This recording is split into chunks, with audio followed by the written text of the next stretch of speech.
Hey everyone, welcome back to ADHD Answers, our weekly Facebook Live at noon. If this is your first time, we do this every Monday at noon right here on ADHD Counseling in the Roanoke Valley's Facebook page. And I'll wait a few seconds for people to start filing in if anyone's going to join. I know noon's kind of a weird time. And some quick housekeeping. Our ADHD Strengths and Conditioning class is almost full. Our Tuesday-Thursday class at 4 o'clock is completely full. But our Monday-Wednesday class at 4, I believe still has one spot open. So if you're interested in joining that, I would definitely message me, email me, or get a hold of me somehow, whatever's most convenient for you. And let me know that you would like to save your spot for your son or daughter. Because after this class is full, I don't know that I'll have time to open up a third class. And we're getting around the time where, at least what I've heard from parents, we're getting around to that time where schedules are opening up. So I know a lot of parents couldn't join when we initially started at the end of January, and then in February when we started our second class because of other commitments. However, we're getting to a time where kids' schedules are opening up. So if you want that last space, get a hold of me and you can have it. So today I had an entire wonderful idea planned for you guys to talk about, I don't know what. And that's kind of the funny thing, and it kind of gave me an idea to talk about something else. So today we're going to talk about ADHD and shame. And to make a long story short, I had this idea of what I was going to talk about today, and it was going to be super helpful, and it was going to be great because I hadn't covered it at all, probably with any of my clients. I hadn't covered it on Facebook Live. I haven't written about it in any articles or anything like that, and I was really psyched about it. And because I have ADHD, totally forgot. Yesterday I was going to schedule it so that you guys could see it as like an event, and I opened it up and getting ready to type what the topic was going to be for today, and it was gone. And I racked my brain all day yesterday, all day this morning, trying to figure out what we were going to talk about today. And I absolutely could not remember for the life of me. Can't remember it. Hopefully it'll come up and I'll write it down next time. So it kind of got me thinking, in some of my clients, maybe even when I was younger, I would have been really, really pissed off at myself that I forgot and that I couldn't remember what I had planned, because I've been looking forward to it for the last 4 or 5 days, and now it's just gone. And that kind of got me thinking about that was not my response when I was like, I forgot it. That sucks, and we'll just do another episode on something else. And in my, before I jump on here with you guys, I kind of prep to see what I haven't talked about, what I can talk about, what's kind of floating around as things that are interests to people that may or may not follow me, or just in the community in general. And before I even started prepping for that, I was like, ADHD and shame is probably something that we do need to talk about. Because as ADHDers, we forget a lot of stuff. As ADHDers, it is hard for us to sometimes remember some things. Oftentimes, we do have a lockbox for memory. But in the short term, it's not really the case. And growing up, I always kind of had a joke that if I needed to write something down, and I actually wrote it down, then I wouldn't need to look at the piece of paper to remember it. But if I didn't write it down, then it wasn't there. And that actually happened on Saturday at a lock combination. And I was like, shit, how am I going to remember what this combination is? And so I wrote it down on my phone. And when it came time, probably like 5 days later, to use the combination, I was like, oh, this is the code? That's it. Easy. So anyways, we have really great memories and then, really poor short-term memories. But I digress. So let's talk about shame and ADHD. And it's a theme that is coming up in the vast majority of the clients and the kids that I see in my day-to-day that have ADHD, is them becoming self-aware that they are different from everyone else, that the way that they function, the way that they do things is very different from everyone else. And somewhere, some way, and it was probably in the school, they received a message that different is bad. So if you're not sitting down in your chair, laser focused, and you're doing something else, and it happens repeatedly, teacher's going to get frustrated with you and speak to you in a way that indicates that you're doing something wrong. And then we have this narrative of I'm bad, I'm dumb, I'm stupid. And then we have this whole shame spiral of why can't I do this and why? And it becomes this huge deficiency of abilities. And so today, when I forgot what topic I was initially going to talk about, that didn't pop in my head. And I think that comes from a lot of work that I've done on myself, in recognizing that there are things that I suck at, and there are things that I'm really, really great at. I have yet to miss a Monday in these ADHD lives since I started them. I almost forgot once, and that kind of scared me enough to just leave it in my calendar. I almost double booked a meeting with someone, and I was like, wait, I forgot I got to do that. So there are things that we are not great at, and there are things that we're really good at.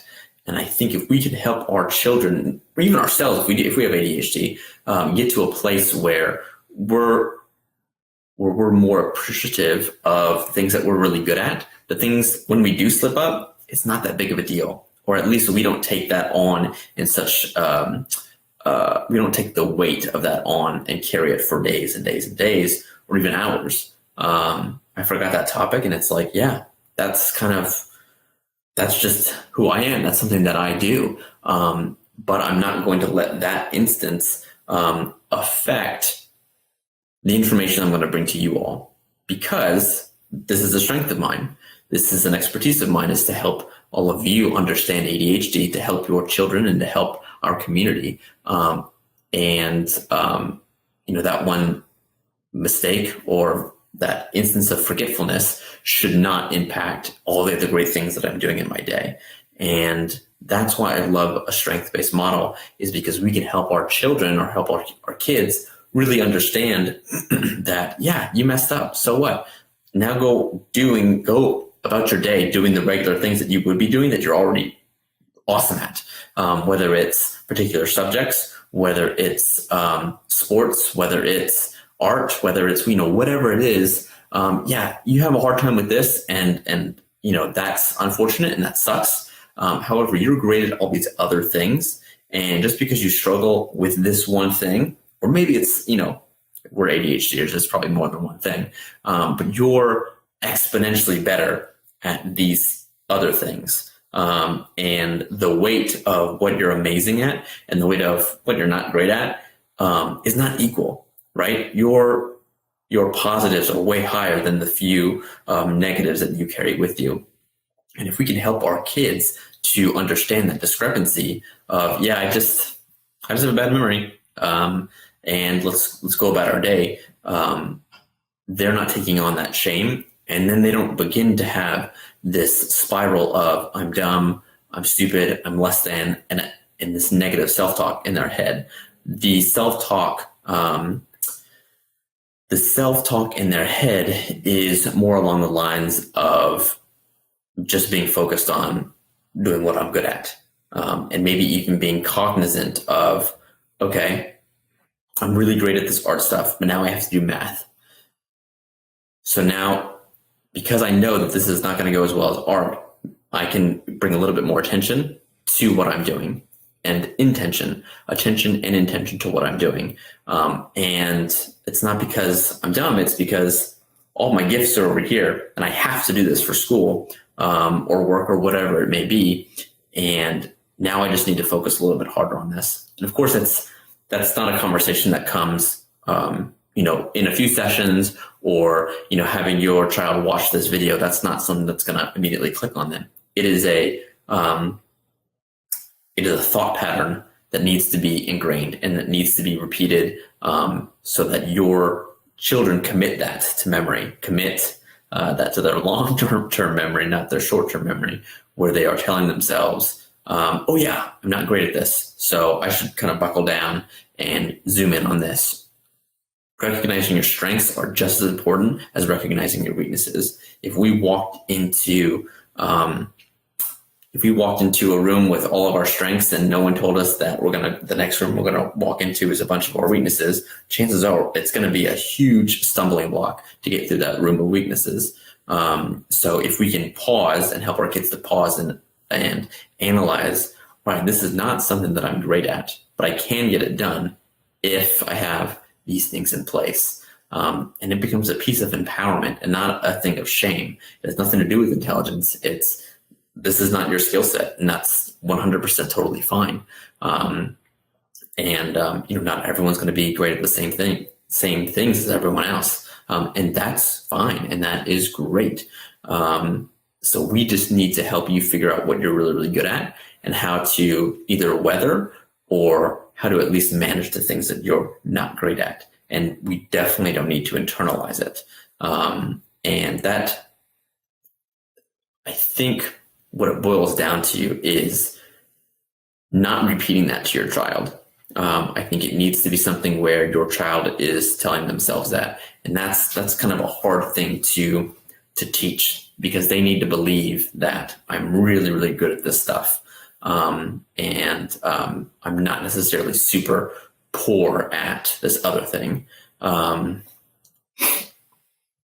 Leslie says, this is so great. I like this way of training ADHD strengths and weaknesses. Our kids can feel uplifted and encouraged to draw on their positive traits in order to accomplish difficult tasks. Absolutely. If you're watching this and you've watched this before, you know that I'm at a standing desk, because if I was seated, then I would probably be like over here and over here and over here, and it would be hard for you to focus and it would be hard for me to focus. So I know that I need to put myself into a position to present this information as best as I can. And we can teach our kids the exact same thing. If that means then you're going to stand and do homework, or we're going to put in your IEP or have a conversation with the teacher and say, look, he needs to stand. Can we just stack his books up so that they're, sternum level and he can get his stuff done? Then we need to do that. And we need to help our kids understand that it's okay to ask for that stuff. Because otherwise we can get in that negative shame spiral. But I think it's important for our kids to recognize, especially as they're young, our kids to recognize that if we're not allowed to do that stuff, that it's not dumb. It's okay. You're putting me in a position to not be successful, and that's your fault. But now I'm going to take control of the situation and do what I can to overcome. It has nothing to do with intelligence. It has everything to do with you're not actively helping me be successful, and now I need to make myself successful apart from you. And when our kids can actually recognize that, they are much more empowered. They're much more driven to be successful, because then it becomes what all ADHDers like is a challenge of, you said, no, I can't do that. Watch me. Once they have that in their head, I think once they have that in their head and they start succeeding, it's kind of a thing that doesn't go away. We always want that next challenge. So that's all I got on shame. Does anyone have any questions on ADHD and shame? When they begin, and I think I've had this conversation with a few parents. At 9, 10 years old is probably when I started having those negative thoughts about shame and intelligence and feeling bad about myself. So I think if your child is around that age, it's something to be very cognizant about, because that's a sticky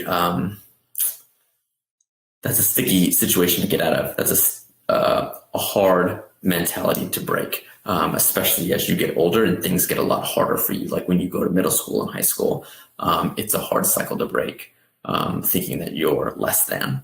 And hopefully your children will find something that they are amazing at, and lean into that thing. And if you're watching this, then you're going to encourage them to do just that. So it's all good. Does anyone have any questions for me about shame, or really about anything ADHD related at all? And I can get those answered for you guys. other tips for developing healthy coping mechanisms for shame? I think catching those negative thoughts is the most important thing that we can do for our kids. So if they're young enough where they're not able to recognize their thought process yet, so if they're like 7 or younger, I think the impetus falls on parents and adults to say, whoa, like that was a really negative thing that you just said about yourself. Let's talk about that. Why is that coming up? However, as they get older, I think it's really important to teach them to catch those things. And the best way that I know to do that, and the way that I have recognized it in myself, is just having like a mindfulness practice. So mine is not daily, unfortunately. It's usually Monday, Wednesday, Friday before I head to the gym. I do like four to 7 rounds of a box breathing practice. It's a breath drill. And just doing that 3 times a week has really helped me kind of just create just enough space between a thought and a reaction, where I can have a thought of, oh man, you totally forgot what today's topic was about, and having space to say, well, that's okay. That was going to happen. Things like that happen all the time because you have ADHD. And then the reaction is, well, what can I pivot to next? And it's like, oh, immediately it's, well, shame. Just go from there. And I think our ADHDers are creative enough where if they have that space, the solution will be almost immediate, because we're so impulsive. And impulsivity is, Dr. Hollowell always says, what else is impulsivity than, what else is creativity than impulsivity gone right? So we don't have, it's not like we sit, or really creative people. It's not like they sit in a chair and say, I'm going to have a really creative idea right now. It's just something that pops up. And that's impulsivity just at the right time. So if we can create that space with some mindfulness work, then I think that really supports that us being able to catch those negative thoughts before they pop up. So great question. Yeah. Any other questions? And a mindfulness practice, and I had another client ask me like, hey, I was doing this and it seemed meditative to me. Is this mindfulness? A really great definition that I heard about mindfulness is can be anything as long as there's intent and a very narrow focus. So if it's intent based, it's what is my intention to do this breath work? Is my intention to do this breath work to just breathe, or is my intention to practice mindfulness? And just setting the intention is helpful enough. So we have another question. I'm trying to teach my 7-year-old to accept responsibility, and the other night he wanted to eat his dinner. Yeah. Sorry, I'm just reading the question. I think, Rebecca, it's all about how we're framing these, either the consequences, or at the very least, how we're framing the conversation. So we have a picky eater that is not eating, and which is going to happen. That was me. And I think dealing with that, it may be more helpful to address the crying and like the self-harm behavior is just reflecting what you're seeing. Like, you're really upset because those behaviors don't really line up with wanting snacks or not having dinner. There's something else going on. So trying to help him understand what's going on and just reflecting what you're saying. You're really sad right now. You're crying because and you could even offer some suggestions because you didn't get a snack, or because you're hungry. And I know you're really disappointed that I'm not going to let you have snacks before bed. And I'm sorry, but these were the consequences. And just continue to reflect. You're really sad, or you're really frustrated with me, and maybe you're frustrated with yourself, until he's heard. And what heard could be, shame in his actions and being disappointed in himself. and you really want him, you want to get to a point where he's heard, and heard often will look like him just looking up and saying, yeah.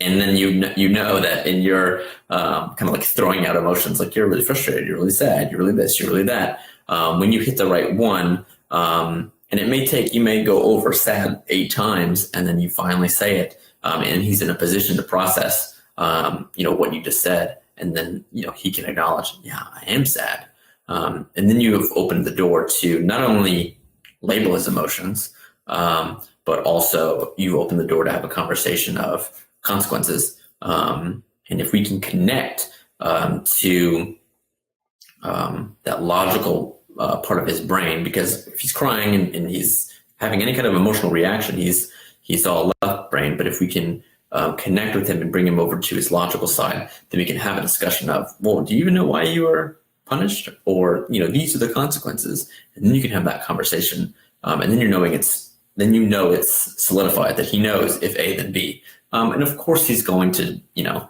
he's 7.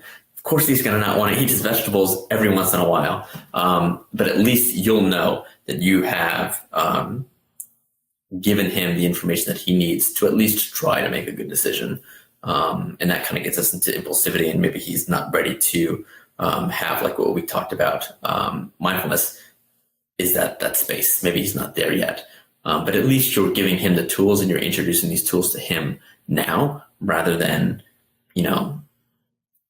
decades later, and he's older and he doesn't know how to label emotions and things like that. So great question. Yeah. Any other questions? All right. Well, if anyone is typing, I will let you guys know. We do this every Monday. I'm here at noon on Monday here on this ADHD counseling in the Roanoke Valley Facebook page. I typically post like a reminder picture at like 7. I'm thinking about moving it earlier, maybe for the parents that are getting their kids ready for school, or that are up and awake. And in there, you can comment if you do have a question. If you're not able to be here live, you can just comment, hey, what are your thoughts on this? Or ask your question. Or if you have a topic idea, hey, can you talk about this thing? And I'll see that, and that'll help me structure these Facebook Lives to answer your question, cover my topic, and things like that. So be on the lookout for those on Monday at like 6 or 7 in the morning. But of course, if you can't attend live, then you can just comment in the comments, and I'll get the questions answered. Does anyone else have any more questions? If not, that is all I have for you guys. All right. It doesn't look like anyone's got any questions. If you do, message me. You can comment again in this video, and I'll either message you that I'll answer it on the next video, or I'm sure I'll just give you an answer, and that way you don't have to wait a week for an answer. I hope everyone has a great day and a great week, and I'll talk to you guys again next Monday.